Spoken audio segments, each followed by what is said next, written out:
मध्य प्रदेश का विंध्य क्षेत्र नशीले कफ सिरप का सबसे बड़ा अड्डा है। यह बात हम नहीं बल्कि खुद प्रदेश के मुख्यमंत्री कह रहे हैं। मुख्यमंत्री ने माना है कि नशे में प्रयुक्त किए जाने वाले कोरेक्स नामक सिरप का अवैध कारोबार सबसे ज्यादा विंध्य क्षेत्र के जिलों में चल रहा है। हालांकि इस पर नियंत्रण के लिए उन्होंने पड़ोसी राज्यों के साथ मिलकर काम करने की बात कही और इस अवैध कारोबार पर अंकुश लगाने के लिए सख्त कार्रवाई के भी निर्देश दिए। बता दें कि यह बात मुख्यमंत्री डॉक्टर मोहन यादव ने ऐसे समय में कही है जब प्रदेश में जहरीले सिरप व दवाओं से बच्चों की लगातार मौतें हो रही हैं। दरअसल बुधवार को मुख्यमंत्री कमिश्नर कलेक्टर कॉन्फ्रेंस पर पत्रकारों से बात कर रहे थे। पहले तो उन्होंने बच्चों की मौत की घटनाओं पर दुख जताया और कहा कि फांसी में आराम के नाम पर सिरप के अवैध कारोबार की जानकारी मिली है, जिसका नेटवर्क कुछ पड़ोसी राज्यों से भी जुड़ा हुआ है, जिसे हम मिलकर खत्म करेंगे। इसके अलावा उन्होंने विंध्य क्षेत्र में सबसे ज्यादा बिकने वाले नशीले कफ सिरप कोरेक्स पर भी चिंता जताई।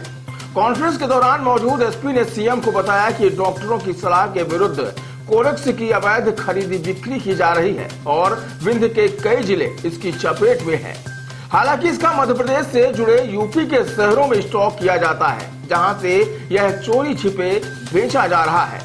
फिलहाल इस पर मुख्यमंत्री ने अवैध कारोबार पर नियंत्रण के लिए एसपी कलेक्टर को कार्रवाई की खुली छूट दे दी है। वहीं मुख्यमंत्री ने अपराधियों पर भी सख्ती दिखाने और अपराध पर अंकुश लगाने के साथ साथ प्रदेश में मादक पदार्थों के अवैध कारोबार पर भी नियंत्रण के लिए कार्रवाई करने के निर्देश दिए हैं। ड्रग अन्य नशे के पदार्थों पर सख्ती से रोक लगाना, इंडस्ट्रियल बेल्ट के अंदर जो कई बार ऐसी कोई गतिविधि पाई जाती है जो पुलिस कार्रवाई के दरमियान आते हैं, तो कलेक्टर एसपी मिलकर के इस पर कार्रवाई करे।